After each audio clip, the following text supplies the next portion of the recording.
Le Petit Prince, dédicace. À Léon Verte. Je demande pardon aux enfants d'avoir dédié ce livre à une grande personne. J'ai une excuse sérieuse. Cette grande personne est le meilleur ami que j'ai au monde. J'ai une autre excuse. Cette grande personne peut tout comprendre, même les livres pour enfants. J'ai une troisième excuse. Cette grande personne habite la France, où elle a faim et froid. Elle a bien besoin d'être consolée. Si toutes ces excuses ne suffisent pas, je veux bien dédier ce livre à l'enfant qu'a été autrefois cette grande personne. Toutes les grandes personnes ont d'abord été des enfants, mais peu d'entre elles s'en souviennent. Je corrige donc ma dédicace à Léon Verte quand il était petit garçon. Chapitre 1. Lorsque j'avais 6 ans, j'ai vu une fois une magnifique image dans un livre sur la forêt vierge qui s'appelait Histoire vécue. Ça représentait un serpent boa qui avalait un fauve. Voilà la copie du dessin. On disait dans le livre, les serpents boa avalent leur proie tout entière sans la mâcher. Ensuite, ils ne peuvent plus bouger et ils dorment pendant les 6 mois de leur digestion. J'ai alors beaucoup réfléchi sur les aventures de la jungle et, à mon tour, j'ai réussi avec un crayon de couleur à tracer mon premier dessin. Mon dessin numéro 1. Il était comme ça. J'ai montré mon chef-d'œuvre aux grandes personnes et je leur ai demandé si mon dessin leur faisait peur. Elles m'ont répondu « Pourquoi un chapeau ferait-il peur ?» Mon dessin ne représentait pas un chapeau, il représentait un serpent boa qui digérait un éléphant. J'ai alors dessiné l'intérieur du serpent boa afin que les grandes personnes puissent comprendre. Elles ont toujours besoin d'explications. Mon dessin numéro 2 était comme ça. Les grandes personnes m'ont conseillé de laisser de côté les dessins de serpents boa ouverts ou fermés et de m'intéresser plutôt à la géographie, à l'histoire, au calcul et à la grammaire.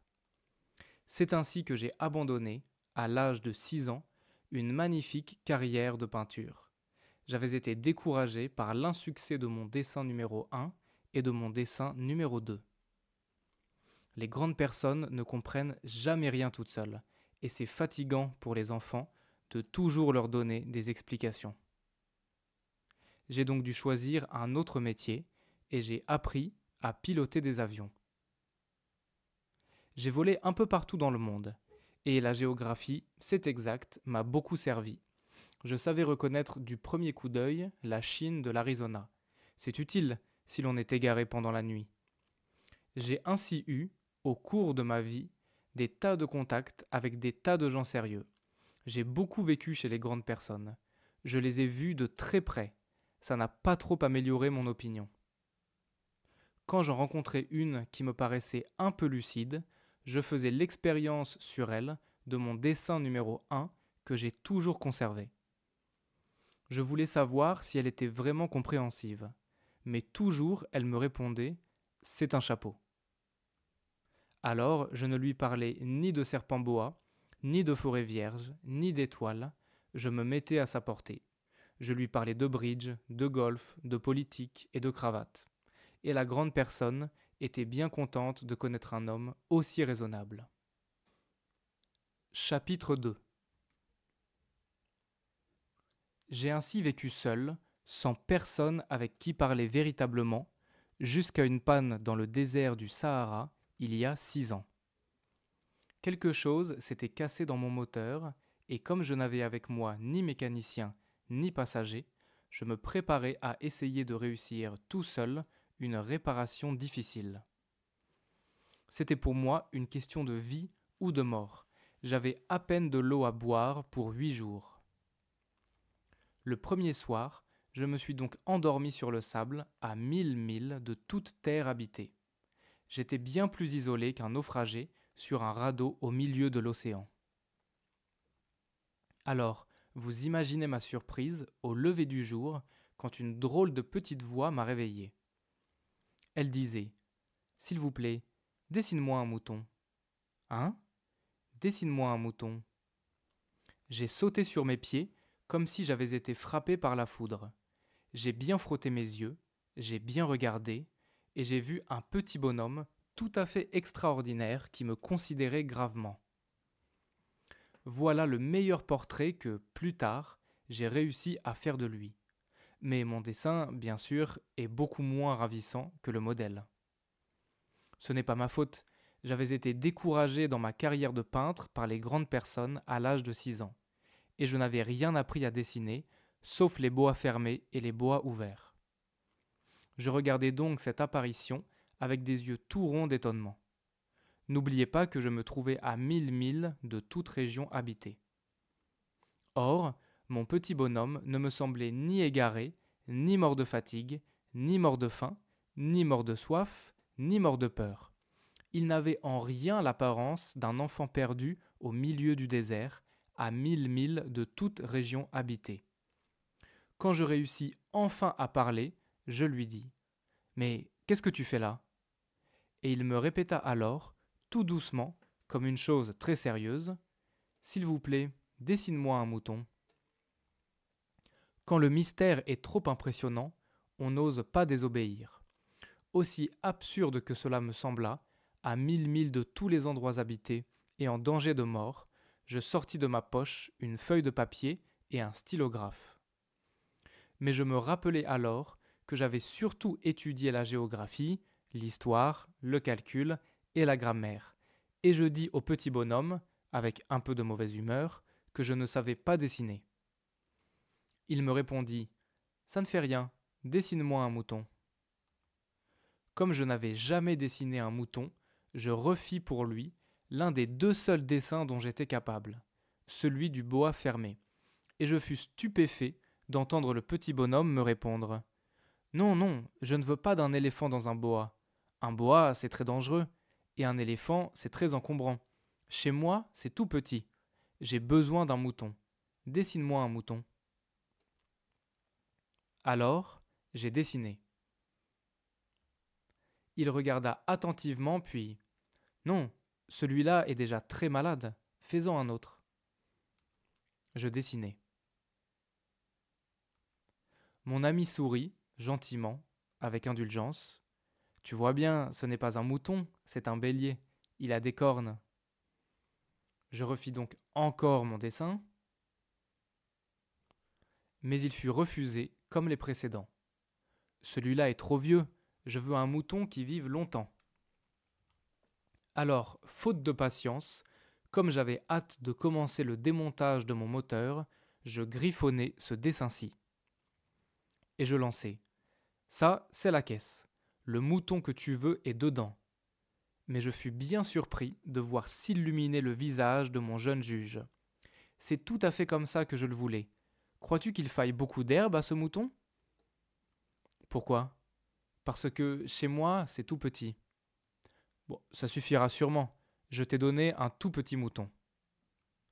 Il pencha la tête vers le dessin. Pas si petit que ça. Tiens, il s'est endormi. C'est ainsi que je fis la connaissance du Petit Prince. Chapitre 3. Il me fallut longtemps pour comprendre d'où il venait. Le Petit Prince, qui me posait beaucoup de questions, ne semblait jamais entendre les miennes. Ce sont des mots prononcés par hasard qui, peu à peu, m'ont tout révélé. Ainsi, quand il aperçut pour la première fois mon avion, je ne dessinerai pas mon avion, c'est un dessin beaucoup trop compliqué pour moi, il me demanda « Qu'est-ce que c'est que cette chose là-bas » ? Ce n'est pas une chose, ça vole, c'est un avion, c'est mon avion. Et j'étais fier de lui apprendre que je volais. Alors il s'écria « Comment ? Tu es tombé du ciel ?» « Oui, fis-je modestement. »« Ah, ça c'est drôle !» Et le petit prince eut un très joli éclat de rire qui m'irrita beaucoup. Je désire que l'on prenne mes malheurs au sérieux. Puis il ajouta « Alors, toi aussi tu viens du ciel. De quelle planète es-tu » J'entrevis aussitôt une lueur dans le mystère de sa présence, et j'interrogeai brusquement. « Tu viens donc d'une autre planète » mais il ne me répondit pas. Il hochait la tête doucement tout en regardant mon avion. C'est vrai que, là-dessus, tu ne peux pas venir de bien loin. Et il s'enfonça dans une rêverie qui dura longtemps. Puis, sortant mon mouton de sa poche, il se plongea dans la contemplation de son trésor. Vous imaginez combien j'avais pu être intrigué par cette demi-confidence sur les autres planètes. Je m'efforçai donc d'en savoir plus long. D'où viens-tu, mon petit bonhomme? Où est-ce chez toi? Où veux-tu emporter mon mouton? Il me répondit, après un silence méditatif, « Ce qui est bien avec la caisse que tu m'as donnée, c'est que, la nuit, ça lui servira de maison. » Bien sûr, et si tu es gentil, je te donnerai aussi une corde pour l'attacher pendant le jour. Et un piquet. La proposition parut choquer le petit prince. L'attacher? Quelle drôle d'idée! Mais si tu ne l'attaches pas, il ira n'importe où, et il se perdra. Et mon ami eut un nouvel éclat de rire. Mais où veux-tu qu'il aille? N'importe où, droit devant lui. Alors le petit prince remarqua gravement, ça ne fait rien, c'est tellement petit chez moi. Et, avec un peu de mélancolie peut-être, il ajouta, droit devant soi, on ne peut pas aller bien loin. Chapitre 4. J'avais ainsi appris une seconde chose très importante, c'est que sa planète d'origine était à peine plus grande qu'une maison. Ça ne pouvait pas m'étonner beaucoup. Je savais bien qu'en dehors des grosses planètes comme la Terre, Jupiter, Mars, Vénus, auxquelles on a donné des noms, il y en a des centaines d'autres qui sont quelquefois si petites qu'on a beaucoup de mal à les apercevoir au télescope. Quand un astronome découvre l'une d'elles, il lui donne pour nom un numéro. Il l'appelle par exemple l'astéroïde 3251. J'ai de sérieuses raisons de croire que la planète d'où venait le petit prince est l'astéroïde B612. Cet astéroïde n'a été aperçu qu'une fois au télescope, en 1909, par un astronome turc. Il avait fait alors une grande démonstration de sa découverte à un congrès international d'astronomie, mais personne ne l'avait cru à cause de son costume. Les grandes personnes sont comme ça.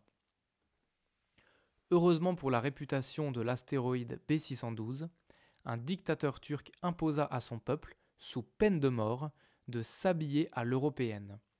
L'astronome refit sa démonstration en 1920 dans un habit très élégant.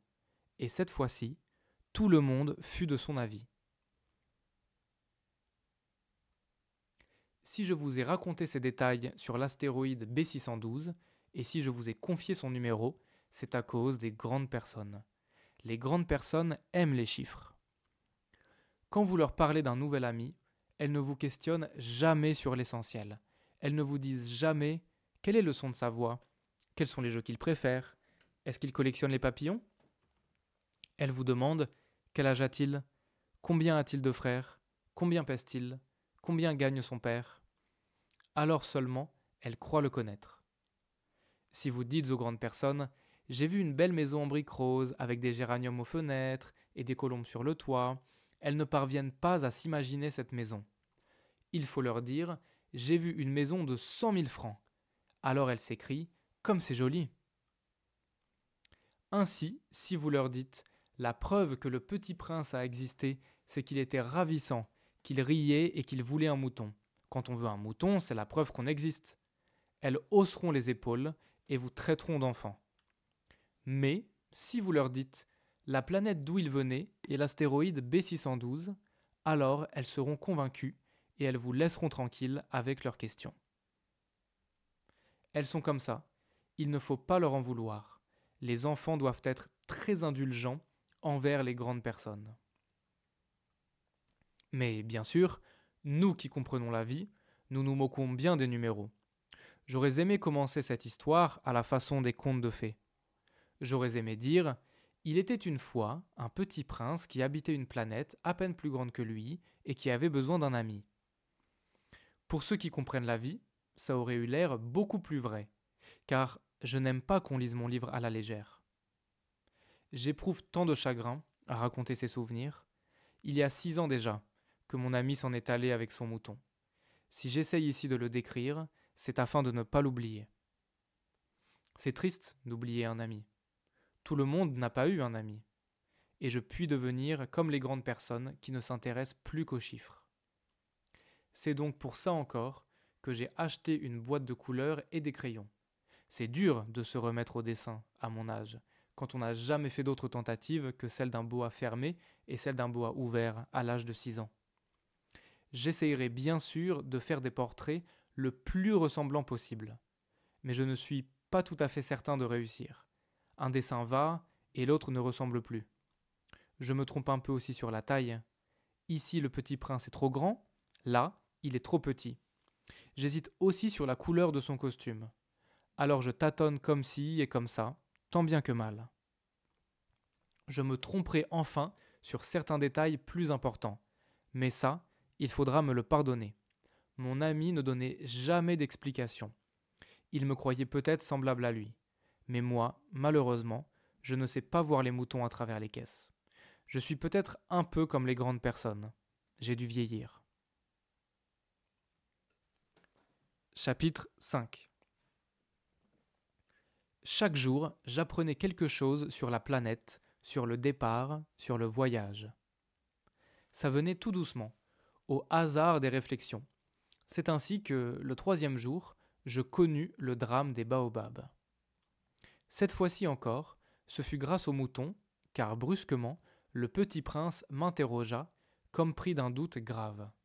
« C'est bien vrai, n'est-ce pas, que les moutons mangent les arbustes ?»« Oui, c'est vrai. »« Ah, je suis content. » Je ne compris pas pourquoi il était si important que les moutons mangeassent les arbustes. Mais le petit prince ajouta : « Par conséquent, ils mangent aussi les baobabs ?»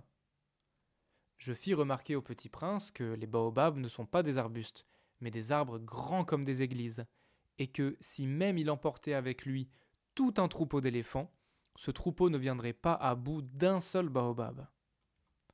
L'idée d'un troupeau d'éléphants fit rire le petit prince. Il faudrait les mettre les uns sur les autres. Mais il remarqua avec sagesse : les baobabs, avant de grandir, ça commence par être petit. C'est exact. Mais pourquoi veux-tu que tes moutons mangent les petits baobabs ? Il me répondit : voyons, comme s'il s'agissait là d'une évidence. Et il me fallut un grand effort d'intelligence pour comprendre à moi seul ce problème. Et en effet, sur la planète du Petit Prince, il y avait, comme sur toutes les planètes, de bonnes herbes et de mauvaises herbes. Par conséquent, de bonnes graines de bonnes herbes et de mauvaises graines de mauvaises herbes. Mais les graines sont invisibles. Elles dorment dans le secret de la terre jusqu'à ce qu'il prenne fantaisie à l'une d'elles de se réveiller. Alors elles s'étirent et poussent d'abord timidement vers le soleil. Une ravissante petite brindille de radis ou de rosier, on peut la laisser pousser comme elle veut. Mais s'il s'agit d'une mauvaise plante, il faut arracher la plante aussitôt, dès qu'on a su la reconnaître. Or, il y avait des graines terribles sur la planète du Petit Prince. C'étaient les graines de baobab. Le sol de la planète en était infesté. Or, un baobab, si l'on s'y prend trop tard, on ne peut jamais plus s'en débarrasser. Il encombre toute la planète. Il la perfore de ses racines. Et si la planète est trop petite, et si les baobabs sont trop nombreux, ils la font éclater. C'est une question de discipline, me disait plus tard le petit prince. Quand on a terminé sa toilette du matin, il faut faire soigneusement la toilette de la planète. Il faut s'astreindre régulièrement à arracher les baobabs dès qu'on les distingue d'avec les rosiers, auxquels ils se ressemblent beaucoup quand ils sont très jeunes. C'est un travail très ennuyeux, mais très facile. Et un jour, il me conseilla de m'appliquer à réussir un beau dessin pour bien faire entrer ça dans la tête des enfants de chez moi. S'ils voyagent un jour, me disait-il, ça pourra leur servir. Il est quelquefois sans inconvénient de remettre à plus tard son travail. Mais s'il s'agit des baobabs, c'est toujours une catastrophe. J'ai connu une planète habitée par un paresseux. Il avait négligé 3 arbustes et sur les indications du Petit Prince, j'ai dessiné cette planète-là. Je n'aime guère prendre le ton d'un moraliste, mais le danger des baobabs est si peu connu, et les risques courus par celui qui s'égarerait dans un astéroïde sont si considérables que, pour une fois, je fais exception à ma réserve. Je dis enfants, faites attention aux baobabs. C'est pour avertir mes amis du danger qu'ils frôlaient depuis longtemps, comme moi-même, sans le connaître, que j'ai tant travaillé ce dessin-là. La leçon que je donnais en valait la peine. Vous vous demanderez peut-être, pourquoi n'y a-t-il pas dans ce livre d'autres dessins aussi grandioses que le dessin des baobabs? La réponse est bien simple. J'ai essayé, mais je n'ai pas pu réussir. Quand j'ai dessiné les baobabs, j'ai été animé par le sentiment de l'urgence. Chapitre 6. Ah, petit prince, j'ai compris peu à peu, ainsi, ta petite vie mélancolique. Tu n'avais eu longtemps pour ta distraction que la douceur des couchers du soleil. J'ai appris ce détail nouveau le 4e jour au matin, quand tu m'as dit « J'aime bien les couchers de soleil. Allons voir un coucher de soleil. » Mais il faut attendre. Attendre quoi? Attendre que le soleil se couche. Tu as eu l'air très surpris d'abord, et puis tu as ri de toi-même. Et tu m'as dit « Je me crois toujours chez moi. » En effet, quand il est midi aux États-Unis, le soleil, tout le monde sait, se couche sur la France. Il suffirait de pouvoir aller en France en 1 minute pour assister au coucher de soleil. Malheureusement, la France est bien trop éloignée. Mais, sur ta si petite planète, il te suffirait de tirer ta chaise de quelques pas, et tu regardais le crépuscule chaque fois que tu le désirais. Un jour, j'ai vu le soleil se coucher 43 fois. Et un peu plus tard, tu ajoutais « Tu sais, quand on est tellement triste, on aime les couchers de soleil. » Le jour des 43 fois, tu étais donc tellement triste? Mais le petit prince ne répondit pas. Chapitre 7. Le 5e jour, toujours grâce au mouton, ce secret de la vie du petit prince me fut révélé. Il me demanda avec brusquerie, sans préambule, comme le fruit d'un problème longtemps médité en silence. Un mouton, s'il mange les arbustes, il mange aussi les fleurs? Un mouton mange tout ce qu'il rencontre. Même les fleurs qui ont des épines? Oui, même les fleurs qui ont des épines. Alors, les épines, à quoi servent-elles? Je ne le savais pas. J'étais alors très occupé à essayer de dévisser un boulon trop serré de mon moteur. J'étais très soucieux car ma panne commençait de m'apparaître comme très grave et l'eau à boire qui s'épuisait me faisait craindre le pire. Les épines, à quoi servent-elles?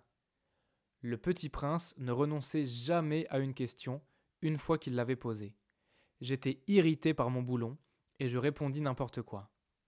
Les épines, ça ne sert à rien, c'est de la pure méchanceté de la part des fleurs. Oh! Mais après un silence, il me lança avec une sorte de rancune. Je ne te crois pas. Les fleurs sont faibles, elles sont naïves, elles se rassurent comme elles peuvent. Elles se croient terribles avec leurs épines. Je ne répondis rien. À cet instant-là, je me disais, si ce boulon résiste encore, je le ferai sauter d'un coup de marteau. Le petit prince dérangea de nouveau mes réflexions. Et tu crois, toi, que les fleurs... Mais non, je ne crois rien. J'ai répondu n'importe quoi. Je m'occupe, moi, de choses sérieuses. Il me regarda stupéfait. De choses sérieuses? Il me voyait, mon marteau à la main, et les doigts noirs de cambouis, penchés sur un objet qui lui semblait très laid. Tu parles comme les grandes personnes. Ça me fit un peu honte, mais impitoyable, il ajouta. Tu confonds tout, tu mélanges tout. Il était vraiment très irrité. Il secouait au vent des cheveux tout dorés. Je connais une planète où il y a un monsieur cramoisi. Il n'a jamais respiré une fleur. Il n'a jamais regardé une étoile. Il n'a jamais aimé personne. Il n'a jamais rien fait d'autre que des additions. Et toute la journée, il répète comme toi « Je suis un homme sérieux, je suis un homme sérieux ». Et ça le fait gonfler d'orgueil. Mais ce n'est pas un homme, c'est un champignon. Un quoi? Un champignon. Le petit prince était maintenant tout pâle de colère. Il y a des millions d'années que les fleurs fabriquent des épines. Il y a des millions d'années que les moutons mangent quand même les fleurs, et ce n'est pas sérieux de chercher à comprendre pourquoi elles se donnent tant de mal pour se fabriquer des épines qui ne servent jamais à rien. Ce n'est pas important, la guerre des moutons et des fleurs. Ce n'est pas sérieux et plus important que les additions d'un gros monsieur rouge. Et si je connais, moi, une fleur unique au monde, qui n'existe nulle part sauf dans ma planète, et qu'un petit mouton peut anéantir d'un seul coup, comme ça, un matin, sans se rendre compte de ce qu'il fait. Ce n'est pas important, ça? Il rougit, puis reprit. Si quelqu'un aime une fleur qui n'existe qu'à un exemplaire dans les millions d'étoiles, ça suffit pour qu'il soit heureux quand il les regarde. Il se dit, ma fleur est là, quelque part. Mais si le mouton mange la fleur, c'est pour lui comme si brusquement toutes les étoiles s'éteignaient. Et ce n'est pas important, ça? Il ne put rien dire de plus, il éclata brusquement en sanglots. La nuit était tombée. J'avais lâché mes outils. Je me moquais bien de mon marteau, de mon boulon, de la soif et de la mort. Il y avait sur une étoile, une planète, la mienne, la terre, un petit prince à consoler. Je le pris dans les bras, je le berçai, je lui disais « La fleur que tu aimes n'est pas en danger. Je lui dessinerai une muselière à ton mouton. Je te donnerai une armure pour ta fleur. Je ne savais pas trop quoi dire. Je me sentais très maladroit. Je ne savais comment l'atteindre ou le rejoindre. C'est tellement mystérieux, le pays des larmes. Chapitre 8. J'appris bien vite à mieux connaître cette fleur. Il y avait toujours eu, sur la planète du Petit Prince, des fleurs très simples, ornées d'un seul rang de pétales, et qui ne tenaient point de place, et qui ne dérangeaient personne. Elles apparaissaient un matin dans l'herbe, et puis elles s'éteignaient le soir. Mais celle-là avait germé un jour, d'une graine apportée d'on ne sait où, et le Petit Prince avait surveillé de très près cette brindille qui ne ressemblait pas aux autres brindilles. Ça pouvait être un nouveau genre de baobab, mais l'arbuste cessa vite de croître et commença de préparer une fleur. Le Petit Prince, qui assistait à l'installation d'un bouton énorme, sentait bien qu'il en sortirait une apparition miraculeuse, mais la fleur n'en finissait pas de se préparer à être belle, à l'abri de sa chambre verte. Elle choisissait avec soin ses couleurs, elle s'habillait lentement, elle ajustait un à un ses pétales, elle ne voulait pas sortir toute fripée comme les coquelicots. Elle ne voulait apparaître que dans le plein rayonnement de sa beauté. Et oui, elle était très coquette. Sa toilette mystérieuse avait donc duré des jours et des jours. Et puis, voici qu'un matin, justement à l'heure du lever du soleil, elle s'était montrée. Et elle, qui avait travaillé avec tant de précision, dit en bâillant « Ah, je me réveille à peine, je vous demande pardon, je suis encore toute décoiffée. » Le Petit Prince, alors, ne put contenir son admiration. « Que vous êtes belle !»« N'est-ce pas ?» répondit doucement la fleur, « et je suis née en même temps que le soleil. » Le Petit Prince devina bien qu'elle n'était pas trop modeste, mais elle était si émouvante. « C'est l'heure, je crois, du petit déjeuner, avait-elle bientôt ajouté. Auriez-vous la bonté de penser à moi ? Et le Petit Prince, tout confus, ayant été chercher un arrosoir d'eau fraîche, avait servi la fleur. Ainsi l'avait-elle bien vite tourmentée par sa vanité un peu ombrageuse. Un jour, par exemple, parlant de ses 4 épines, elle avait dit au Petit Prince « Ils peuvent venir, les tigres, avec leurs griffes. » « Il n'y a pas de tigres sur ma planète, » avait objecté le Petit Prince. « Et puis, les tigres ne mangent pas l'herbe. »« Je ne suis pas une herbe, » avait doucement répondu la fleur. « Pardonnez-moi, je ne crains rien des tigres, mais j'ai horreur des courants d'air.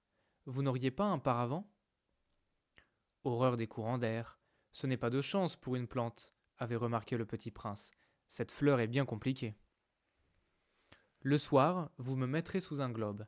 Il fait très froid chez vous. C'est mal installé. Là d'où je viens... » Mais elle s'était interrompue. Elle était venue sous forme de graine. Elle n'avait rien pu connaître des autres mondes. Humiliée de s'être laissée surprendre à préparer un mensonge aussi naïf, elle avait toussé 2 ou 3 fois pour mettre le Petit Prince dans son tort. « Ce paravent ? J'allais le chercher, mais vous me parliez. » Alors elle avait forcé sa toux pour lui infliger quand même des remords. Ainsi, le petit prince, malgré la bonne volonté de son amour, avait vite douté d'elle. Il avait pris au sérieux des mots sans importance, et il est devenu très malheureux. J'aurais dû ne pas l'écouter, me confia-t-il un jour. Il ne faut jamais écouter les fleurs. Il faut les regarder et les respirer. La mienne embaumait ma planète, mais je ne savais pas m'en réjouir. Cette histoire de griffes qui m'avait tellement agacé eût dû m'attendrir. Il me confia encore. Je n'ai alors rien su comprendre. J'aurais dû la juger sur les actes et non sur les mots. Elle m'embaumait et m'éclairait. Je n'aurais jamais dû m'enfuir. J'aurais dû deviner sa tendresse derrière ses pauvres ruses. Les fleurs sont si contradictoires, mais j'étais trop jeune pour savoir l'aimer. Chapitre 9. Je crois qu'il profita, pour son évasion, d'une migration d'oiseaux sauvages. Au matin du départ, il mit sa planète bien en ordre. Il ramena soigneusement ses volcans en activité. Il possédait 2 volcans en activité, et c'était bien commode pour faire chauffer le petit déjeuner du matin. Il possédait aussi un volcan éteint, mais, comme il disait, on ne sait jamais. Il ramena donc également le volcan éteint. S'ils sont bien ramenés, les volcans brûlent doucement et régulièrement, sans éruption. Les éruptions volcaniques sont comme des feux de cheminée. Évidemment, sur notre Terre, nous sommes beaucoup trop petits pour ramener nos volcans. C'est pourquoi ils nous causent tant d'ennuis. Le petit prince arracha aussi avec un peu de mélancolie les dernières pousses de baobab. Il croyait ne plus jamais devoir revenir. Mais tous ses travaux familiers lui parurent ce matin-là extrêmement doux. Et quand il arrosa une dernière fois la fleur et se prépara à la mettre à l'abri sous son globe, il se découvrit l'envie de pleurer. « Adieu », dit-il à la fleur. Mais elle ne lui répondit pas. « Adieu », répéta-t-il. La fleur toussa, mais ce n'était pas à cause de son rhume. « J'ai été sotte, lui dit-elle enfin. Je te demande pardon. Tâche d'être heureux. » Il fut surpris par l'absence de reproche. Il restait là, tout déconcentré, le globe en l'air. Il ne comprenait pas cette douceur calme. « Mais oui, je t'aime, lui dit la fleur. Tu n'en as rien su par ma faute. Cela n'a aucune importance. Mais tu as été aussi sot que moi. Tâche d'être heureux. Laisse ce globe tranquille, je n'en veux plus. Mais le vent, je ne suis pas si enrhumé que ça. L'air frais de la nuit me fera du bien. Je suis une fleur. Mais les bêtes, il faut bien que je supporte 2 ou 3 chenilles si je veux connaître les papillons. Il paraît que c'est tellement beau. Sinon, qui me rendra visite? Tu seras loin, toi. Quant aux grosses bêtes, je ne crains rien. J'ai mes griffes. » Et elle montrait naïvement ses 4 épines. Puis, elle ajouta, « Ne traîne pas comme ça, c'est agaçant. Tu as décidé de partir, va-t'en. » Car elle ne voulait pas qu'il la vît pleurer. C'était une fleur tellement orgueilleuse. Chapitre 10. Il se trouvait dans la région des astéroïdes 325, 326, 327, 328, 329 et 330. Il commença donc par les visiter pour y chercher une occupation et pour s'instruire. La première était habitée par un roi. Le roi siégeait, habillé de pourpre et d'hermine, sur un trône très simple et cependant majestueux. « Ah, voilà un sujet !» s'écria le roi quand il aperçut le petit prince. Et le petit prince se demanda « Comment peut-il me connaître puisqu'il ne m'a encore jamais vu ?» Il ne savait pas que, pour les rois, le monde est très simplifié. Tous les hommes sont des sujets. « Approche-toi que je te vois mieux, » lui dit le roi, qui était tout fier d'être un roi pour quelqu'un. Le petit prince chercha des yeux où s'asseoir, mais la planète était tout encombrée par le magnifique manteau d'hermine. Il resta donc debout, et comme il était fatigué, il bâilla. « Il est contraire à l'étiquette de bâiller en présence d'un roi, » lui dit le monarque. « Je te l'interdis. »« Je ne peux pas m'en empêcher, » répondit le petit prince tout confus. « J'ai fait un long voyage et je n'ai pas dormi. »« Alors, » lui dit le roi, « je t'ordonne de bâiller. Je n'ai vu personne bâiller depuis des années. Les bâillements sont pour moi des curiosités. Allons, bâille encore, c'est un ordre. » Ça m'intimide, je ne peux plus, fit le petit prince tout rougissant. Répondit le roi. Alors je t'ordonne tantôt de bâiller, et tantôt de... Il bredouillait un peu et paraissait vexé. Car le roi tenait essentiellement à ce que son autorité fût respectée. Il ne tolérait pas la désobéissance. C'était un monarque absolu. Mais comme il était très bon, il donnait des ordres raisonnables. Si j'ordonnais, disait-il couramment, si j'ordonnais à un général de se changer en oiseau de mer, et si le général n'obéissait pas, ce ne serait pas la faute du général, ce serait ma faute. Puis-je m'asseoir s'enquit timidement le petit prince. Je t'ordonne de t'asseoir, lui répondit le roi, qui ramena majestueusement un pan de son manteau d'hermine. Mais le petit prince s'étonnait. La planète était minuscule. Sur quoi le roi pouvait-il bien régner ? Sire, lui dit-il, je vous demande pardon de vous interroger. Je t'ordonne de m'interroger, se hâta de dire le roi. Sire, sur quoi régnez-vous ? Sur tout, répondit le roi avec une grande simplicité. Sur tout ? Le roi, d'un geste discret, désigna sa planète, les autres planètes et les étoiles. Sur tout ça ? dit le petit prince. Sur tout ça, répondit le roi. Car non seulement c'était un monarque absolu, mais c'était un monarque universel. Et les étoiles vous obéissent ? Bien sûr, lui dit le roi. Elles obéissent aussitôt. Je ne tolère pas l'indiscipline. Un tel pouvoir émerveilla le petit prince. S'il l'avait détendu lui-même, il aurait pu assister non pas à 44, mais à 72, ou même à 100, ou même à 200 couchers de soleil dans la même journée, sans avoir jamais à tirer sa chaise. Et comme il se sentait un peu triste, à cause du souvenir de sa petite planète abandonnée, il s'enhardit à solliciter une grâce du roi. « Je voudrais voir un coucher de soleil. Faites-moi plaisir. Ordonnez au soleil de se coucher. » Si j'ordonnais à un général de voler d'une fleur à l'autre à la façon d'un papillon, ou d'écrire une tragédie, ou de se changer en oiseau de mer, et si le général n'exécutait pas l'ordre reçu, qui, de lui ou de moi, serait dans son tort ? Ce serait vous, dit fermement le petit prince. Exact. Il faut exiger de chacun ce que chacun peut donner, reprit le roi. L'autorité repose d'abord sur la raison. Si tu ordonnes à ton peuple d'aller se jeter à la mer, il fera la révolution. J'ai le droit d'exiger l'obéissance parce que mes ordres sont raisonnables. Alors, mon coucher de soleil ? Rappela le petit prince, qui jamais n'oubliait une question une fois qu'il l'avait posée. Ton coucher de soleil, tu l'auras, je l'exigerai, mais j'attendrai, dans ma science du gouvernement, que les conditions soient favorables. Quand ça sera-t-il ? S'informa le petit prince. Lui répondit le roi, qui consulta d'abord un gros calendrier. Ce sera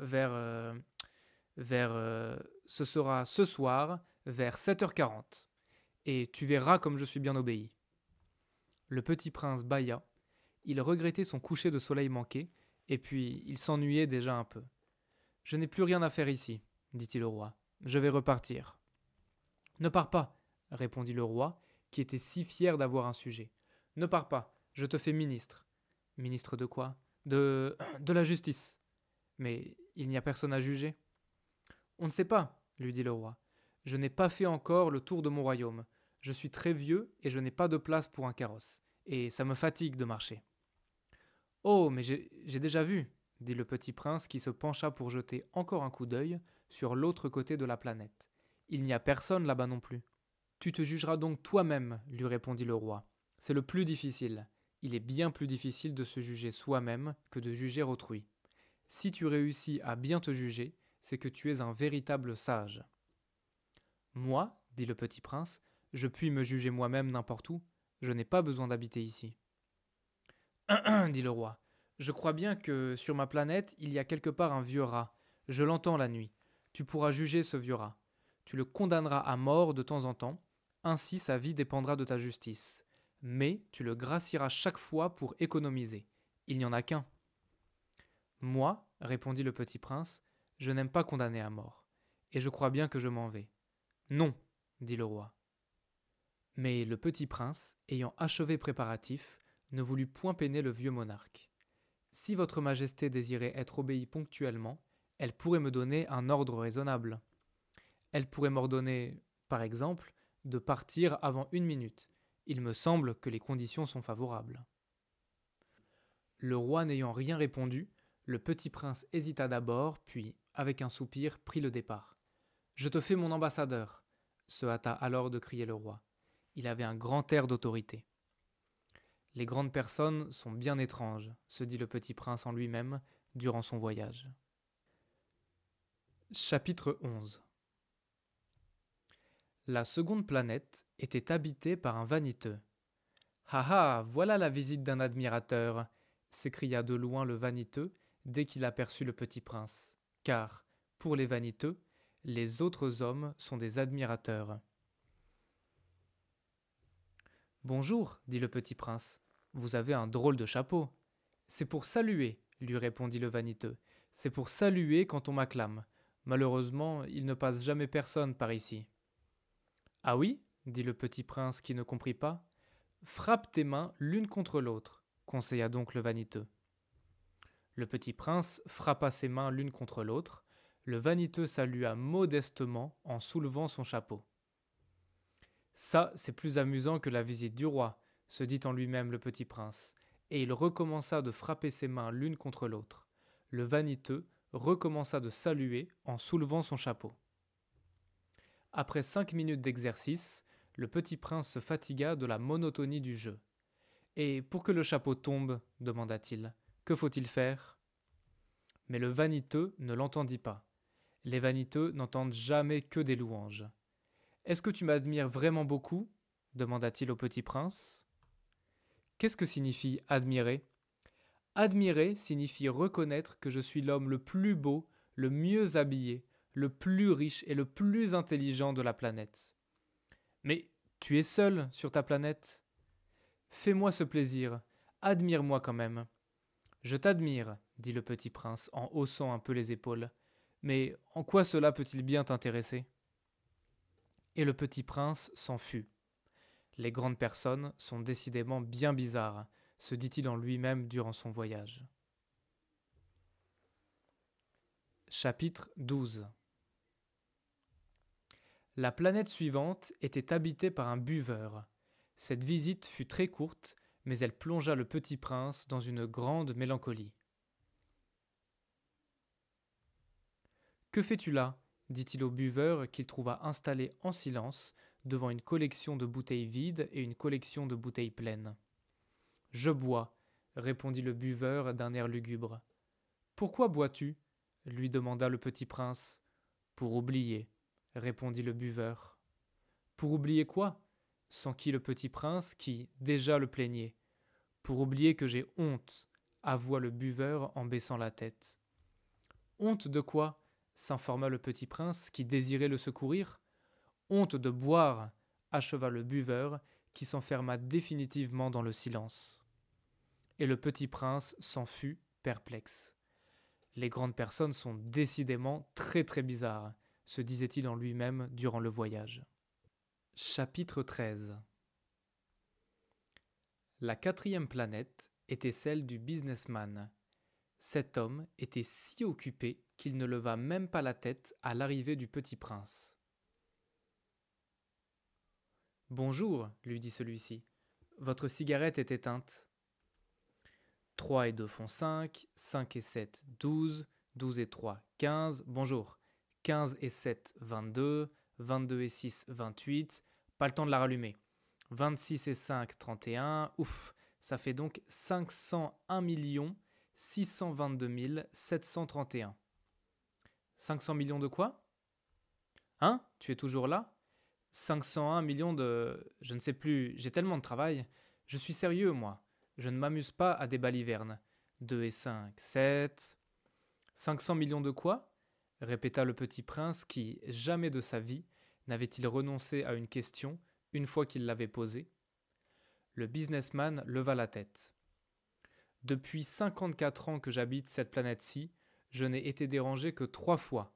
La première fois, ça a été il y a 22 ans, par un hanneton qui était tombé Dieu sait d'où. Il répandait un bruit épouvantable et j'ai fait 4 erreurs dans une addition. La seconde fois, Ça a été il y a 11 ans par une crise de rhumatisme. Je manque d'exercice. Je suis sérieux, moi. La troisième fois, la voici. Je disais donc 501 millions. Millions de quoi? Le businessman comprit qu'il n'était point d'espoir de paix. Millions de ces petites choses que l'on voit quelquefois dans le ciel. Des mouches? Mais non, des petites choses qui brillent. Des abeilles? Mais non, des petites choses dorées qui font rêvasser les fainéants. Mais je suis sérieux, moi, je n'ai pas le temps de rêvasser. Ah, des étoiles! Oui, c'est bien ça, des étoiles. Et que fais-tu des 500 millions d'étoiles? 501 622 731. Je suis un homme sérieux, moi, je suis précis. Et que fais-tu de ces étoiles? Ce que j'en fais? Oui. Rien, je les possède. Tu possèdes les étoiles? Oui. Mais j'ai déjà vu un roi qui... Les rois ne possèdent pas, ils règnent sur. C'est très différent. Et à quoi cela te sert-il de posséder les étoiles? Ça me sert à être riche. Et à quoi cela te sert-il d'être riche? À acheter d'autres étoiles, si quelqu'un en trouve. Celui-là, se dit en lui-même le petit prince, il raisonne un peu comme mon ivrogne. Cependant, il posa encore des questions. Comment peut-on posséder les étoiles? À qui sont-elles? Riposta grincheux le businessman. Je ne sais pas, à personne. Alors, elles sont à moi, car j'y ai pensé le premier. Ça suffit? Bien sûr. Quand tu trouves un diamant qui n'est à personne, il est à toi. Quand tu trouves une île qui n'est à personne, elle est à toi. Quand tu as une idée le premier, tu l'as fait breveter, elle est à toi. Et moi, je possède les étoiles, puisque jamais personne avant moi n'a songé à les posséder. Ça, c'est vrai, dit le petit prince. Et qu'en fais-tu? Je les gère, je les compte et je les recompte, dit le businessman. C'est difficile, mais je suis un homme sérieux. Le petit prince n'était pas satisfait encore. Moi, si je possède un foulard, je puis le mettre autour de mon cou et l'emporter. Moi, si je possède une fleur, je puis cueillir ma fleur et l'emporter. Mais toi, tu ne peux pas cueillir les étoiles. Non, mais je puis les placer en banque. Qu'est-ce que ça veut dire? Ça veut dire que j'écris sur un petit papier le nombre de mes étoiles, et puis j'enferme à clé ce papier-là dans un tiroir. Et c'est tout? Ça suffit. C'est amusant, pensa le petit prince. C'est assez poétique, mais ce n'est pas très sérieux. Le petit prince avait sur les choses sérieuses des idées très différentes des idées des grandes personnes. Moi, dit-il encore, je possède une fleur que j'arrose tous les jours. Je possède 3 volcans que je ramone toutes les semaines. Car je ramone aussi celui qui est éteint. On ne sait jamais. C'est utile à mes volcans et c'est aussi utile à ma fleur que je les possède. Mais tu n'es pas utile aux étoiles. Le businessman ouvrit la bouche, mais ne trouva rien à répondre, et le petit prince s'en fut. Les grandes personnes sont décidément tout à fait extraordinaires, se disait-il en lui-même durant son voyage. Chapitre 14. La 5e planète était très curieuse. C'était la plus petite de toutes. Il y avait là juste assez de place pour loger un réverbère et un allumeur de réverbère.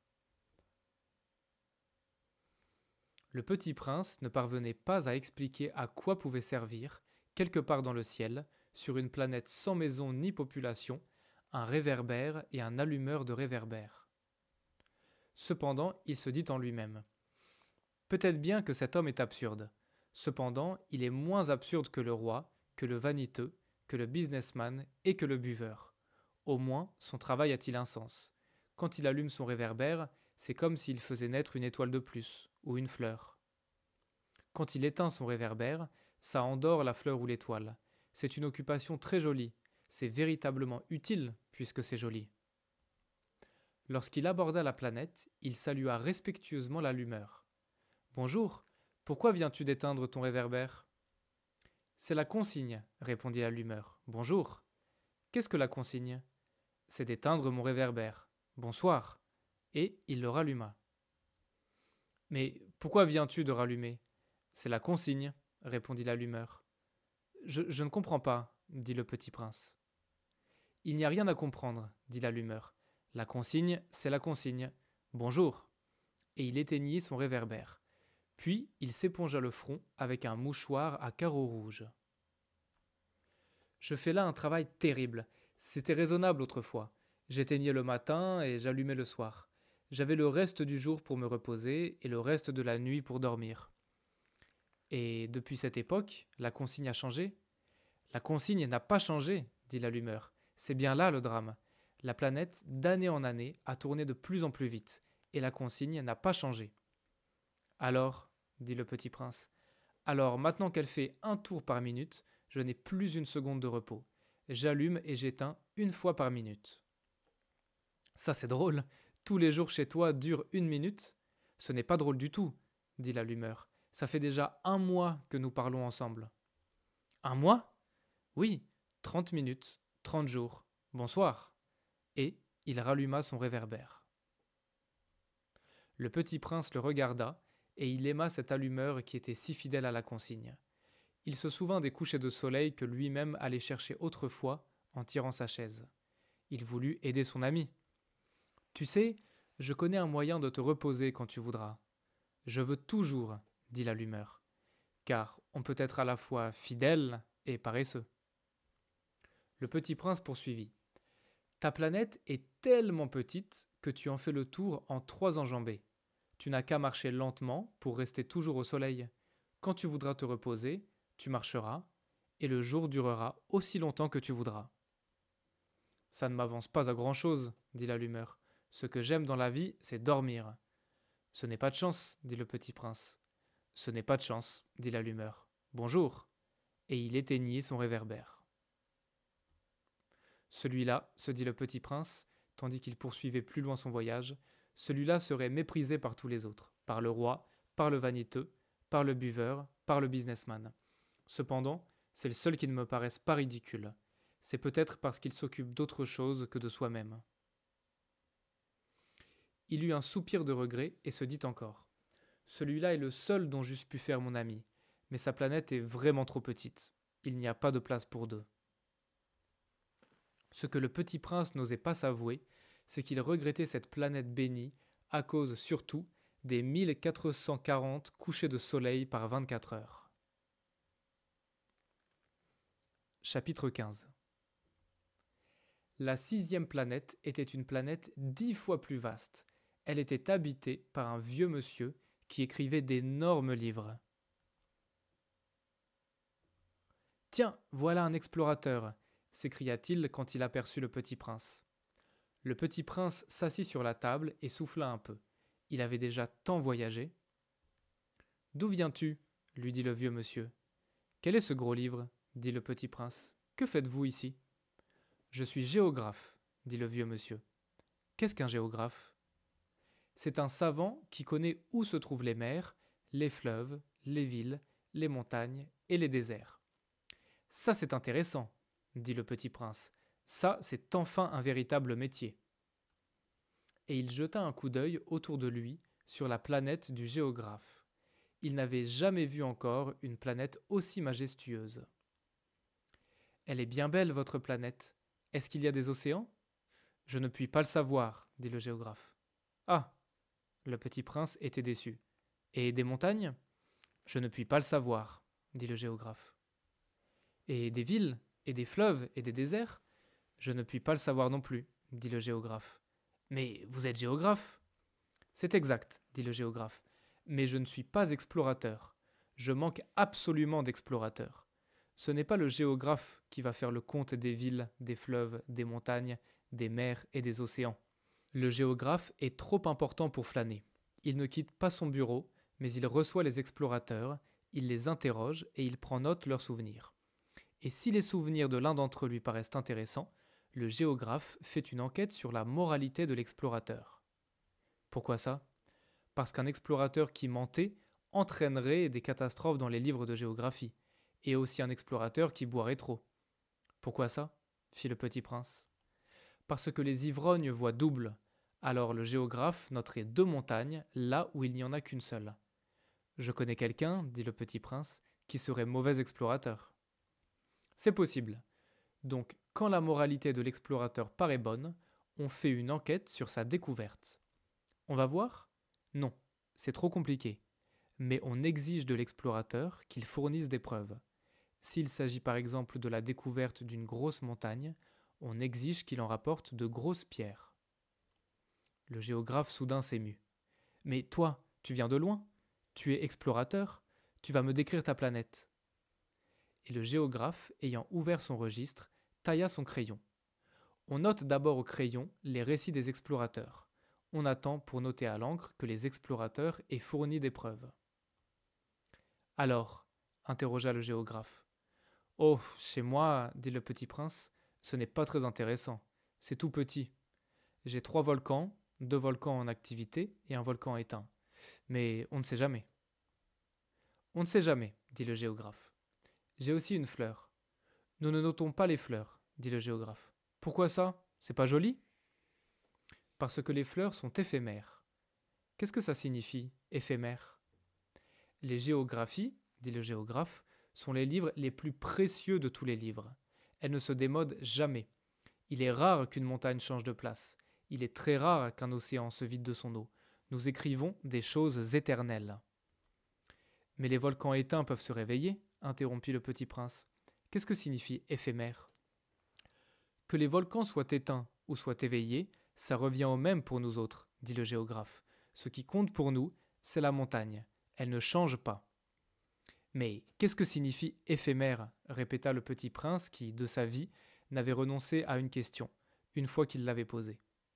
Ça signifie qui est menacé de disparition prochaine. Ma fleur est menacée de disparition prochaine? Bien sûr. Ma fleur est éphémère, se dit le petit prince. Elle n'a que 4 épines pour se défendre contre le monde, et je l'ai laissée toute seule chez moi. Ce fut là son premier mouvement de regret. Mais il reprit courage. Que me conseillez-vous d'aller visiter? Demanda-t-il. La planète Terre, lui répondit le géographe. Elle a une bonne réputation. Et le petit prince s'en fut, songeant à sa fleur. Chapitre 16. La 7e planète fut donc la Terre. La Terre n'est pas une planète quelconque. On y compte 111 rois, 7000 géographes, 900 000 businessmen, 7 millions et demi d'ivrognes, 302 milliards de grandes personnes. Pour vous donner une idée des dimensions de la Terre, je vous dirai qu'avant l'invention de l'électricité, on y devait entretenir sur l'ensemble des 6 continents une véritable armée de 462 511 allumeurs de réverbères. Vu d'un peu loin, ça faisait un effet splendide. Les mouvements de cette armée étaient réglés comme ceux d'un ballet d'opéra. D'abord venait le tour des allumeurs de réverbères de Nouvelle-Zélande et d'Australie.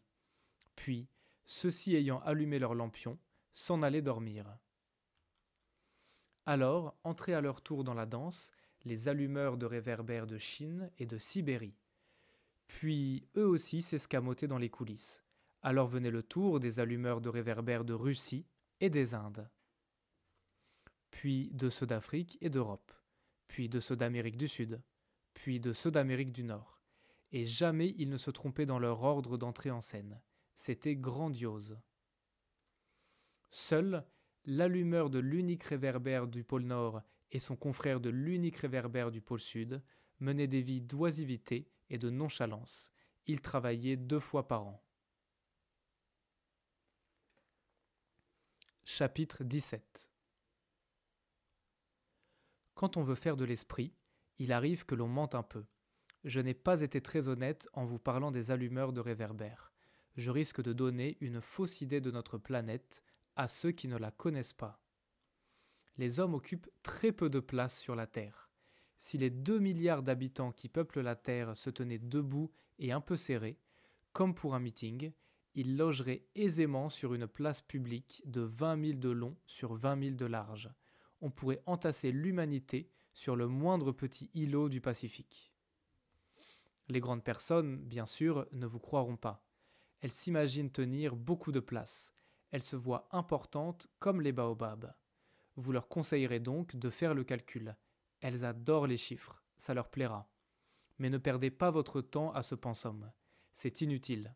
Vous avez confiance en moi. Le petit prince, une fois sur terre, fut bien surpris de ne voir personne. Il avait déjà peur de s'être trompé de planète quand un anneau de couleur de lune remua dans le sable. « Bonne nuit » fit le petit prince à tout hasard. « Bonne nuit » fit le serpent. « Sur quelle planète suis-je tombé » demanda le petit prince. « Sur la terre, en Afrique » répondit le serpent. « Ah, il n'y a donc personne sur la terre ? Ici, c'est le désert. Il n'y a personne dans les déserts. La terre est grande, dit le serpent. Le petit prince s'assit sur une pierre et leva les yeux vers le ciel.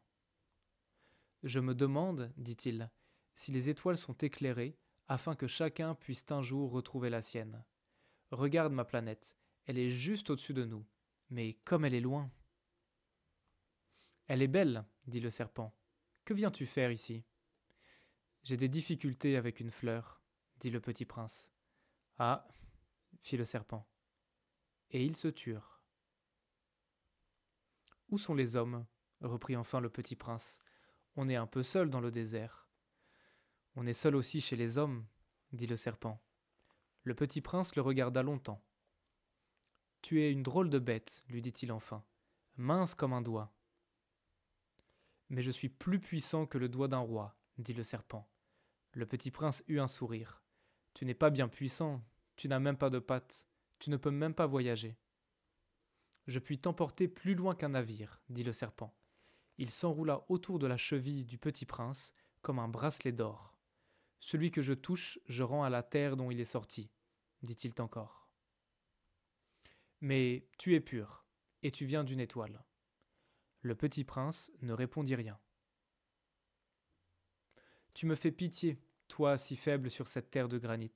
Je puis t'aider un jour si tu regrettes trop ta planète. Je puis... Oh, j'ai très bien compris, fit le petit prince. Mais pourquoi parles-tu toujours par énigmes ? Je les résous toutes, dit le serpent. Et ils se turent. Chapitre 18. Le petit prince traversa le désert et ne rencontra qu'une fleur à 3 pétales, une fleur de rien du tout. Bonjour, dit le petit prince. Bonjour, dit la fleur. Où sont les hommes ? Demanda poliment le petit prince. La fleur, un jour, avait vu passer une caravane. Les hommes, il en existe, je crois, 6 ou 7. Je les ai aperçus il y a des années. Mais on ne sait jamais où les trouver. Le vent les promène. Ils manquent de racines, ça les gêne beaucoup. Adieu, fit le petit prince. Adieu, dit la fleur. Chapitre 19. Le petit prince fit l'ascension d'une haute montagne. Les seules montagnes qu'il n'eût jamais connues étaient les 3 volcans qui lui arrivaient aux genoux, et il se servait du volcan éteint comme d'un tabouret. D'une montagne haute comme celle-ci, se dit-il donc, j'apercevrai d'un coup toute la planète et tous les hommes.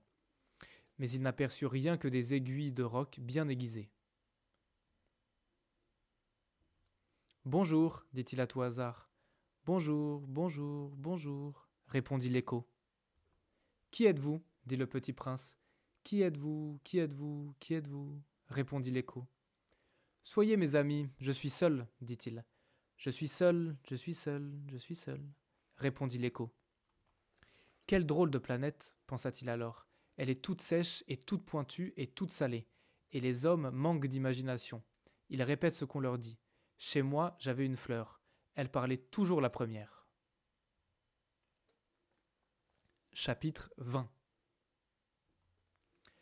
Mais il arriva que le petit prince, ayant longtemps marché à travers les sables, les rocs et les neiges, découvrit enfin une route. Et les routes vont toutes vers chez les hommes. Bonjour, dit-il. C'était un jardin fleuri de roses. Bonjour, dirent les roses. Le petit prince les regarda. Elles ressemblaient toutes à sa fleur. Qui êtes-vous ? Leur demanda-t-il stupéfait. Nous sommes des roses, dirent les roses. Ah, fit le petit prince. Et il se sentit très malheureux. Sa fleur lui avait raconté qu'elle était seule de son espèce dans l'univers. Et voici qu'il en était 5000, toutes semblables, dans un seul jardin. Elle serait bien vexée, se dit-il, si elle voyait ça. elle tousserait énormément et ferait semblant de mourir pour échapper au ridicule. Et je serais bien obligé de faire semblant de la soigner car, sinon, pour m'humilier moi aussi, elle se laisserait vraiment mourir. Puis il se dit encore, je me croyais riche d'une fleur unique, et je ne possède qu'une rose ordinaire. Ça et mes 3 volcans qui m'arrivent aux genoux, et dont l'un, peut-être, est éteint pour toujours. Ça ne fait pas de moi un bien grand prince. Et, couché dans l'herbe, il pleura. Chapitre 21. C'est alors qu'apparut le renard. Bonjour, dit le renard. Bonjour, répondit poliment le petit prince, qui se tourna, mais ne vit rien. Je suis là, dit la voix, sous le pommier. Qui es-tu, dit le petit prince. Tu es bien joli. Je suis un renard, dit le renard. Viens jouer avec moi, lui proposa le petit prince. Je suis tellement triste. Je ne puis pas jouer avec toi, dit le renard. Je ne suis pas apprivoisé. Ah, pardon, fit le petit prince. Mais, après réflexion, il ajouta. Qu'est-ce que signifie apprivoiser ? Tu n'es pas d'ici, dit le renard. Que cherches-tu ? Je cherche les hommes, dit le petit prince. Qu'est-ce que signifie apprivoiser ? Les hommes, dit le renard, ils ont des fusils et ils chassent. C'est bien gênant. Ils élèvent aussi des poules. C'est leur seul intérêt. Tu cherches des poules ? Non, dit le petit prince. Je cherche des amis. Qu'est-ce que signifie apprivoiser ? C'est une chose trop oubliée, dit le renard. Ça signifie créer des liens. Créer des liens ? Bien sûr, dit le renard. Tu n'es encore pour moi qu'un petit garçon, tout semblable à 100 000 petits garçons. Et je n'ai pas besoin de toi, et tu n'as pas besoin de moi non plus. Je ne suis pour toi qu'un renard semblable à 100 000 renards. Mais si tu m'apprivoises, nous aurons besoin l'un de l'autre. Tu seras pour moi unique au monde, je serai pour toi unique au monde. Je commence à comprendre, dit le petit prince. Il y a une fleur, je crois qu'elle m'a apprivoisé. C'est possible, dit le renard. On voit sur la terre toutes sortes de choses. Oh, ce n'est pas sur la terre, dit le petit prince. Le renard parut très intrigué. Sur une autre planète ?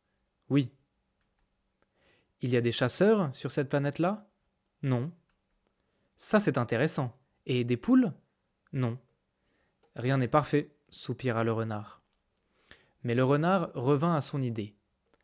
Ma vie est monotone. Je chasse les poules, les hommes me chassent. Toutes les poules se ressemblent et tous les hommes se ressemblent. Je m'ennuie donc un peu. Mais si tu m'apprivoises, ma vie sera comme ensoleillée. Je connaîtrai un bruit de pas qui sera différent de tous les autres. Les autres pas me font rentrer sous terre. Le tien m'appellera hors du terrier, comme une musique. Et puis, regarde, tu vois là-bas les champs de blé ? Je ne mange pas de pain. Le blé pour moi est inutile. Les champs de blé, ça ne me rappelle rien. Et ça, c'est triste. Mais tu as des cheveux couleur d'or. Alors ce sera merveilleux quand tu m'auras apprivoisé. Le blé, qui est doré, me fera souvenir de toi. Et j'aimerais le bruit du vent dans le blé. Le renard se tut et regarda longtemps le petit prince. « S'il te plaît, apprivoise-moi, dit-il. »« Je veux bien, répondit le petit prince, mais je n'ai pas beaucoup de temps. J'ai des amis à découvrir et beaucoup de choses à connaître. »« On ne connaît que les choses que l'on apprivoise, dit le renard. Les hommes n'ont plus le temps de rien connaître. Ils achètent des choses toutes faites chez les marchands, mais comme il n'existe point de marchands d'amis, les hommes n'ont plus d'amis.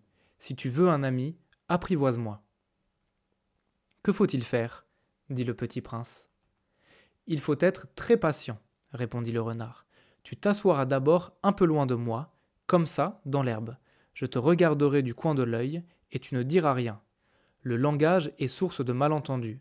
Mais, chaque jour, tu pourras t'asseoir un peu plus près. » Le lendemain, revint le petit prince. « Il eût mieux valu revenir à la même heure, dit le renard. Si tu viens, par exemple, à 4 heures de l'après-midi, dès 3 heures, je commencerai d'être heureux. Plus l'heure avancera, plus je me sentirai heureux. À 4 heures, déjà, je m'agiterai et m'inquiéterai. Je découvrirai le prix du bonheur. Mais si tu viens n'importe quand, je ne saurai jamais à quelle heure m'habiller le cœur. Il faut des rites. » « Qu'est-ce qu'un rite ? Dit le petit prince. « C'est quelque chose de trop oublié, dit le renard. C'est ce qui fait qu'un jour est différent des autres. une heure des autres heures. Il y a un rite, par exemple, chez mes chasseurs. Ils dansent le jeudi avec les filles du village. Alors le jeudi est jour merveilleux. Je vais me promener jusqu'à la vigne. Si les chasseurs dansaient n'importe quand, les jours se ressembleraient tous et je n'aurais point de vacances. Ainsi, le petit prince apprivoisa le renard. Et quand l'heure du départ fut proche, « Ah, dit le renard, je pleurerai. »« C'est ta faute, dit le petit prince. Je ne te souhaitais point de mal, mais tu as voulu que je t'apprivoise. »« Bien sûr, dit le renard. »« Mais tu vas pleurer, dit le petit prince. »« Bien sûr, dit le renard. »« Alors, tu n'y gagnes rien. »« J'y gagne, dit le renard, à cause de la couleur du blé. » Puis il ajouta, « Va revoir les roses. Tu comprendras que la tienne est unique au monde. Tu reviendras me dire adieu et je te ferai cadeau d'un secret. » Le petit prince s'en fut revoir les roses. « Vous n'êtes pas du tout semblable à ma rose. Vous n'êtes rien encore, leur dit-il. Personne ne vous a apprivoisé, et vous n'avez apprivoisé personne. Vous êtes comme était mon renard. Ce n'était qu'un renard semblable à 100 000 autres, mais j'en ai fait mon ami, et il est maintenant unique au monde. » Et les roses étaient gênées. « Vous êtes belle, mais vous êtes vide, leur dit-il encore. On ne peut pas mourir pour vous. Bien sûr, ma rose à moi, un passant ordinaire croirait qu'elle vous ressemble. Mais à elle seule, elle est plus importante que vous toutes, puisque c'est elle que j'ai arrosée, puisque c'est elle que j'ai mise sous globe, puisque c'est elle que j'ai abritée par le paravent, puisque c'est elle dont j'ai tué les chenilles, sauf les 2 ou 3 pour les papillons, puisque c'est elle que j'ai écouté se plaindre ou se vanter, ou même quelquefois se taire. Puisque c'est ma rose. » Et il revint vers le renard. « Adieu, dit-il. »« Adieu, dit le renard. Voici mon secret. Il est très simple. On ne voit bien qu'avec le cœur. L'essentiel est invisible pour les yeux. »« L'essentiel est invisible pour les yeux, » répéta le petit prince afin de se souvenir. « C'est le temps que tu as perdu pour ta rose, qui fait ta rose si importante. C'est le temps que j'ai perdu pour ma rose, fit le petit prince afin de se souvenir. Les hommes ont oublié cette vérité, dit le renard, mais tu ne dois pas l'oublier. Tu deviens responsable pour toujours de ce que tu as apprivoisé. Tu es responsable de ta rose. Je suis responsable de ma rose, répéta le petit prince, afin de se souvenir. Chapitre 22. Bonjour, dit le petit prince. Bonjour, dit l'aiguilleur. Que fais-tu ici, dit le petit prince. Je trie les voyageurs par paquets de 1000, dit l'aiguilleur. J'expédie les trains qui les emportent, tantôt vers la droite et tantôt vers la gauche. Et un rapide illuminé, grondant comme le tonnerre, fit trembler la cabine d'aiguillage. Ils sont bien pressés, dit le petit prince. Que cherche-t-il ? L'homme de la locomotive l'ignore lui-même, dit l'aiguilleur, et gronda, en sens inverse, un second rapide illuminé. Ils reviennent déjà ? Demanda le petit prince. Ce ne sont pas les mêmes, dit l'aiguilleur. C'est un échange. Ils n'étaient pas contents là où ils étaient ?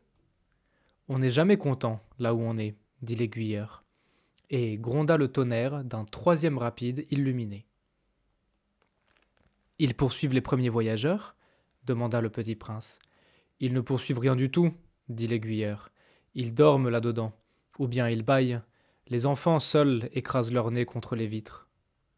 Les enfants seuls savent ce qu'ils cherchent, fit le petit prince. Ils perdent du temps pour une poupée de chiffon, et elle devient très importante, et si on la leur enlève, ils pleurent. Ils ont de la chance, dit l'aiguilleur.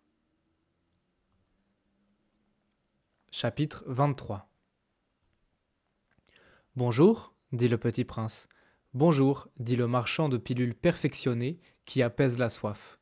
On en avale une par semaine, et l'on n'éprouve plus le besoin de boire. Pourquoi vends-tu ça ? Dit le petit prince. C'est une grosse économie de temps, dit le marchand. Les experts ont fait des calculs. On épargne 53 minutes par semaine. Et que fait-on des 53 minutes ? On fait ce que l'on veut. Moi, dit le petit prince, si j'avais 53 minutes à dépenser, je marcherais tout doucement vers une fontaine. Chapitre 24. Nous en étions au 8e jour de ma panne dans le désert, et j'avais écouté l'histoire du marchand en buvant la dernière goutte de ma provision d'eau. « Ah, dis-je au petit prince, ils sont bien jolis tes souvenirs, mais je n'ai pas encore réparé mon avion, Je n'ai plus rien à boire, et je serais heureux, moi aussi, si je pouvais marcher tout doucement vers une fontaine. Mon ami le renard, me dit-il, mon petit bonhomme, il ne s'agit plus du renard. Pourquoi ? Parce qu'on va mourir de soif. Il ne comprit pas mon raisonnement. Il me répondit, c'est bien d'avoir eu un ami, même si l'on va mourir. Moi, je suis bien content d'avoir eu un ami renard. Il ne mesure pas le danger, me dis-je. Il n'a jamais ni faim, ni soif. Un peu de soleil lui suffit. Mais il me regarda et répondit à ma pensée. J'ai soif aussi. Cherchons un puits. J'eus un geste de lassitude. Il est absurde de chercher un puits, au hasard, dans l'immensité du désert. Cependant, nous nous mîmes en marche. Quand nous eûmes marché des heures en silence, la nuit tomba et les étoiles commencèrent de s'éclairer. Je les apercevais comme dans un rêve, ayant un peu de fièvre à cause de ma soif. Les mots du petit prince dansaient dans ma mémoire. « Tu as donc soif aussi ?» lui demandai-je, mais il ne répondit pas à ma question.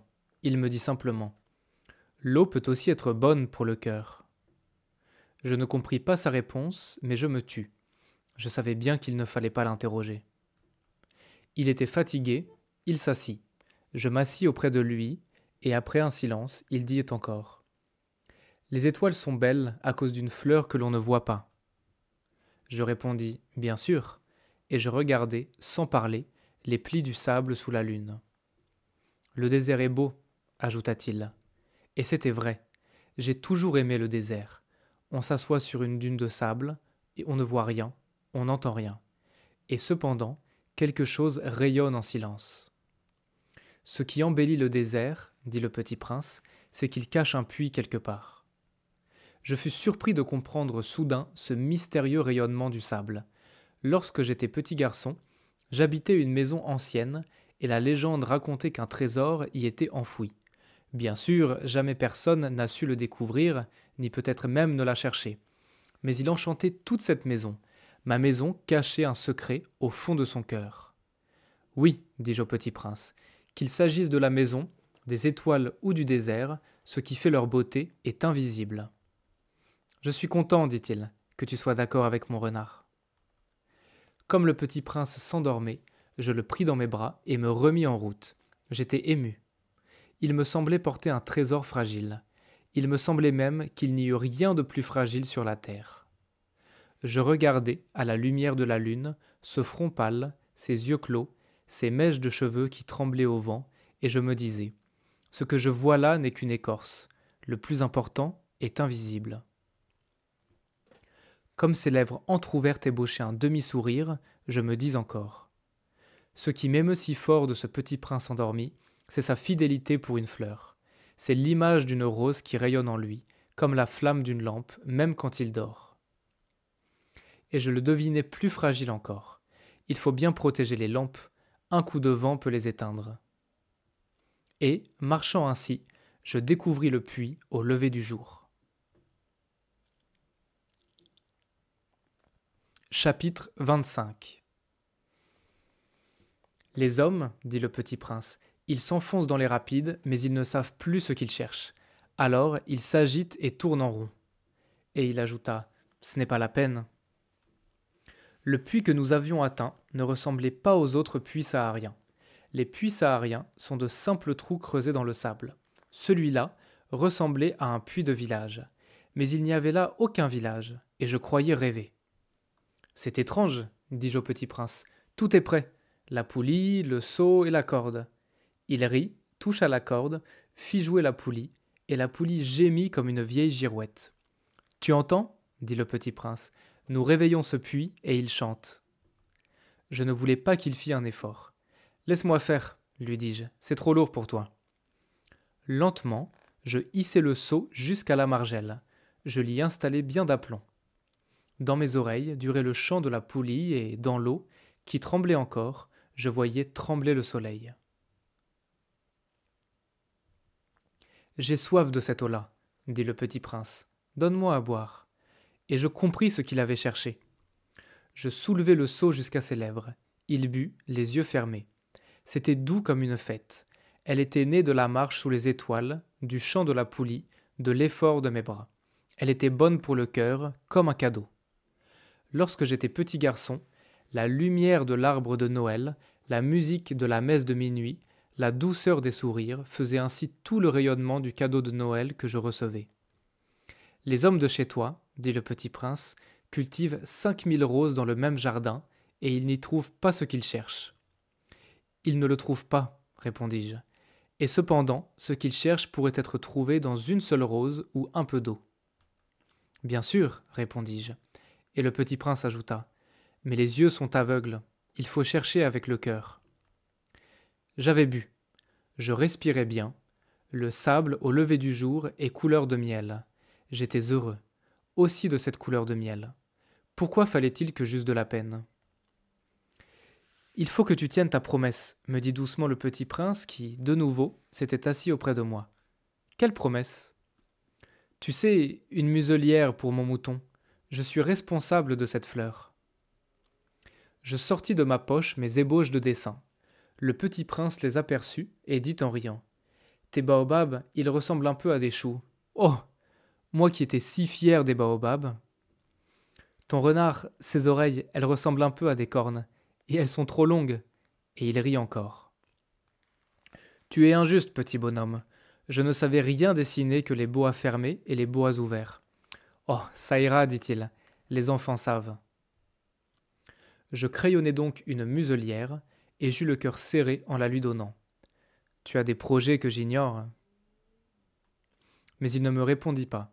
Il me dit, tu sais, ma chute sur la terre, c'en sera demain l'anniversaire. Puis, après un silence, il dit encore, j'étais tombé tout près d'ici. Et il rougit.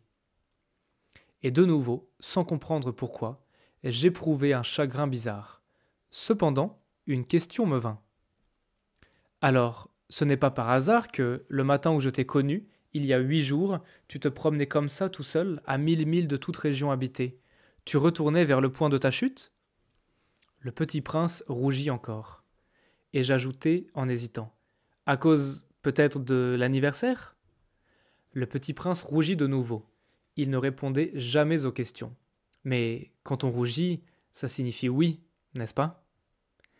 Ah, lui dis-je, j'ai peur. Mais il me répondit.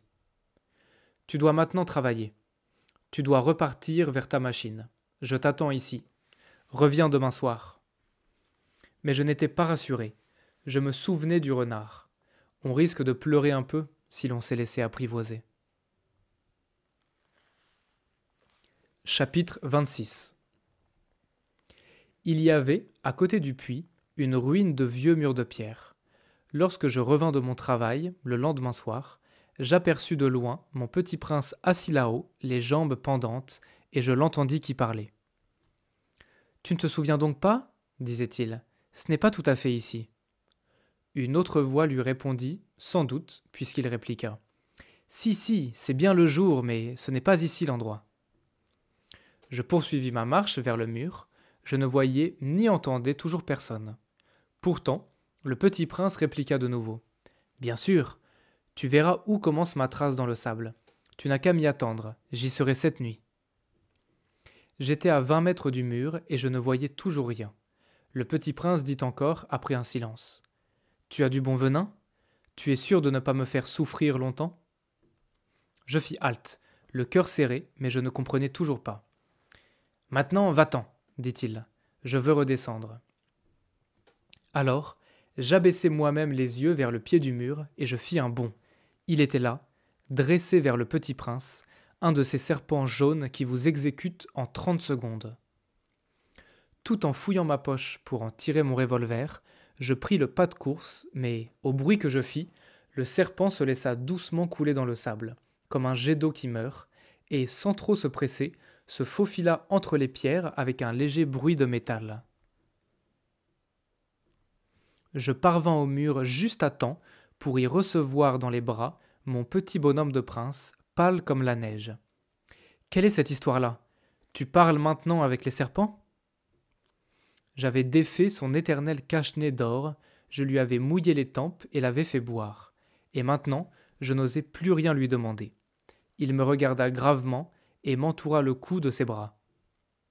Je sentais battre son cœur comme celui d'un oiseau qui meurt, quand on l'a tiré à la carabine. Il me dit « Je suis content que tu aies trouvé ce qui manquait à ta machine. Tu vas pouvoir rentrer chez toi. » Comment sais-tu ? Je venais justement lui annoncer que, contre toute espérance, j'avais réussi mon travail. Il ne répondit rien à ma question, mais il ajouta « Moi aussi, aujourd'hui, je rentre chez moi. » Puis, mélancolique, « C'est bien plus loin, c'est bien plus difficile. » Je sentais bien qu'il se passait quelque chose d'extraordinaire. Je le serrais dans mes bras, comme un petit enfant, et cependant, il me semblait qu'il coulait verticalement dans un abîme sans que je puisse rien pour le retenir. Il avait le regard sérieux, perdu très loin. J'ai ton mouton, et j'ai la caisse pour le mouton, et j'ai la muselière. Et il sourit avec mélancolie. J'attendis longtemps. Je sentais qu'il se réchauffait peu à peu. Petit bonhomme, tu as peur ? Il avait eu peur, bien sûr, mais il rit doucement. J'aurais bien plus peur ce soir. De nouveau, je me sentis glacé par le sentiment de l'irréparable, et je compris que je ne supportais pas l'idée de ne plus jamais entendre ce rire. C'était pour moi comme une fontaine dans le désert. Petit bonhomme, je veux encore t'entendre rire. Mais il me dit, cette nuit, ça fera 1 an. Mon étoile se trouvera juste au-dessus de l'endroit où je suis tombé l'année dernière. Petit bonhomme, n'est-ce pas que c'est un mauvais rêve, cette histoire de serpent, et de rendez-vous, et d'étoiles ? Mais il ne répondit pas à ma question. Il me dit, ce qui est important, ça ne se voit pas. Bien sûr. C'est comme pour la fleur. Si tu aimes une fleur qui se trouve dans une étoile, c'est doux la nuit de regarder le ciel. Toutes les étoiles sont fleuries. Bien sûr. C'est comme pour l'eau. Celle que tu m'as donnée à boire était comme une musique, à cause de la poulie et la corde. Tu te rappelles ? Elle était bonne. Bien sûr. Tu regarderas, la nuit, les étoiles. C'est trop petit chez moi pour que je te montre où se trouve la mienne. C'est mieux comme ça. Mon étoile, ça sera pour toi une des étoiles. Alors, toutes les étoiles, tu aimeras les regarder. Elles seront toutes tes amies. Et puis, je vais te faire un cadeau. Il rit encore. Ah, petit bonhomme, j'aime entendre ce rire. Justement, ce sera mon cadeau. Ce sera comme pour l'eau. Que veux-tu dire ? Les gens ont des étoiles qui ne sont pas les mêmes. Pour les uns qui voyagent, les étoiles sont des guides. Pour d'autres, elles ne sont rien que de petites lumières. Pour d'autres qui sont savants, elles sont des problèmes. Pour mon businessman, elles étaient de l'or. Mais toutes ces étoiles-là, elles se taisent. Toi, tu auras des étoiles comme personne n'en a. Que veux-tu dire ? Quand tu regarderas le ciel, la nuit, puisque j'habiterai dans l'une d'elles, puisque je rirai dans l'une d'elles, alors ce sera pour toi comme si riaient toutes les étoiles. Tu auras, toi, des étoiles qui savent rire. Et il rit encore. Et quand tu seras consolé, on se console toujours, tu seras content de m'avoir connu. Tu seras toujours mon ami. Tu auras envie de rire avec moi. Et tu ouvriras parfois ta fenêtre, comme ça, pour le plaisir. Et tes amis seront bien étonnés de te voir rire en regardant le ciel.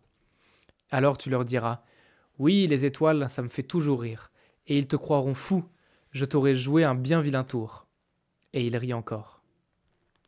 Ce sera comme si je t'avais donné, au lieu d'étoiles, des tas de petits grelots qui savent rire. Et il rit encore, puis il redevient sérieux. Cette nuit, tu sais, ne viens pas. Je ne te quitterai pas. J'aurai l'air d'avoir mal, j'aurai un peu l'air de mourir. C'est comme ça, ne viens pas voir ça. Ce n'est pas la peine. Je ne te quitterai pas. Mais il était soucieux. Je te dis ça, c'est à cause aussi du serpent. Il ne faut pas qu'il te morde. Les serpents, c'est méchant. Ça peut mordre pour le plaisir. Je ne te quitterai pas.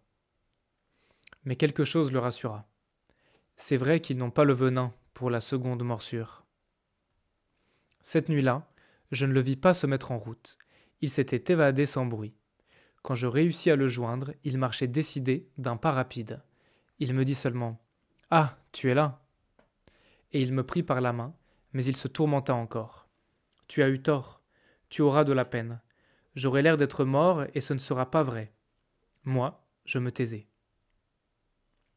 « Tu comprends, c'est trop loin. Je ne peux pas emporter ce corps-là. C'est trop lourd. » Moi, je me taisais. mais ce sera comme une vieille écorce abandonnée. Ce n'est pas triste, les vieilles écorces. Moi, je me taisais. Il se découragea un peu, mais il fit encore un effort. Ce sera gentil, tu sais. Moi aussi je regarderai les étoiles.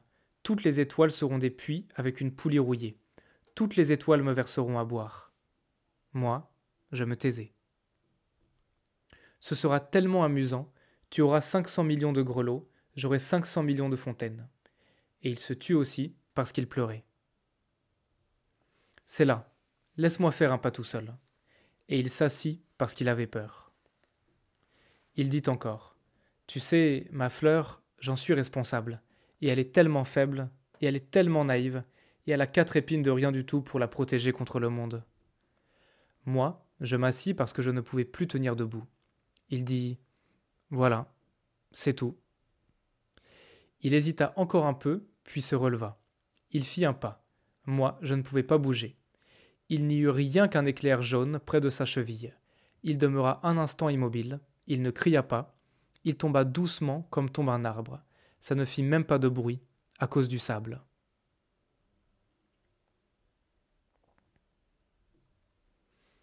Chapitre 27. Et maintenant, bien sûr, ça fait 6 ans déjà. Je n'ai jamais encore raconté cette histoire. Les camarades qui m'ont revu ont été bien contents de me revoir vivant. J'étais triste, mais je leur disais « c'est la fatigue ».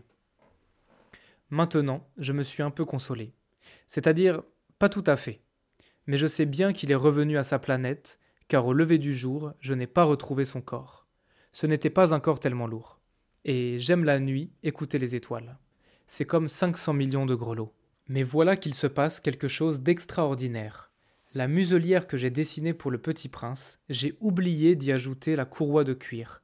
Il n'aura jamais pu l'attacher au mouton. Alors je me demande, que s'est-il passé sur sa planète? Peut-être bien que le mouton a mangé la fleur? Tantôt je me dis, sûrement non. Le petit prince enferme sa fleur toutes les nuits sous son globe de verre, et il surveille bien son mouton. Alors je suis heureux, et toutes les étoiles rient doucement. Tantôt je me dis, on est distrait une fois ou l'autre, et ça suffit. Il a oublié un soir le verre, ou bien le mouton est sorti sans bruit pendant la nuit, alors les grelots se changent tous en larmes.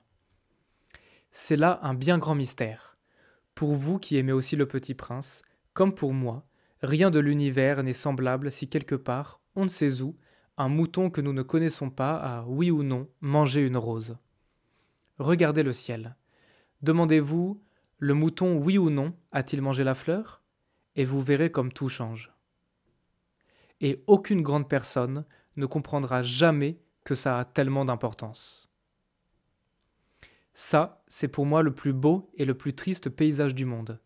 C'est le même paysage que celui de la page précédente, mais je l'ai dessiné une fois encore pour bien vous le montrer. C'est ici que le petit prince a apparu sur terre, puis disparu. Regardez attentivement son paysage afin d'être sûr de le reconnaître, si vous voyagez un jour en Afrique, dans le désert. Et s'il vous arrive de passer par là, je vous supplie, ne vous pressez pas. Attendez un peu, juste sous l'étoile. Si alors un enfant vient à vous, s'il rit, s'il a les cheveux d'or, s'il ne répond pas quand on l'interroge, vous devinerez bien qui il est. Alors soyez gentil, ne me laissez pas tellement triste, écrivez-moi vite qu'il est revenu.